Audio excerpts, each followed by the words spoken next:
Сәлем достар, бүгін сіздермен өте дәмді әрі тойымды, біз отбасымызбен жақсы көретін, духовкада пісетін ораманы бірге әзірлейтін боламыз. Қабыл алыңыздар. Ол үшін алдымен жұмыртқаны саламыз, одан соң суымызды құямыз, үстіне тұзымызды салып, сұйық майымызды құйып, жақсылап араластырып аламыз.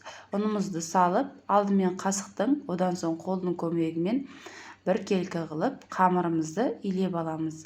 Осындай қаттылау қамыр болады. Бетін жауып 10-15 минутқа тындырып қоямыз. Енді начинкамызды дайындаймыз. Ол үшін фаршымызға пиязымызды саламыз, картопты саламыз. Осылай төрт-бұрышты қылып туралған.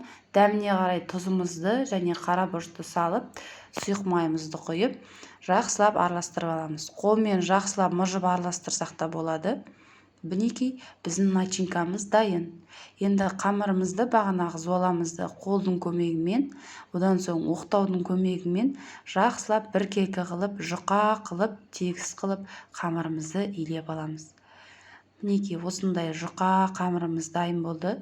Енді бағанағы начинкамызды, сұйық майымызды бетіне жаққаннан кейін бағанағы начинкамызды тегістеп бетіне орналастырып шығамыз.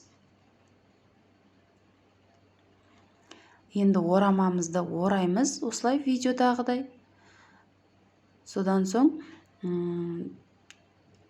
осылай ыдысымызға салып, бетіне жұмыртқаның сарысын жағып, бетіне күнжіт сепсеңіздер де болады. Мен осылай күнжіт септім.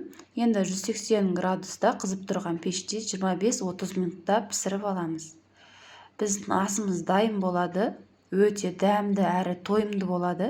Сіздер де жасап көріңіздер. Ас болсын. Сіздермен болған Нұрия Амангелді. Каналыма тіркелуді ұмытпаймыз.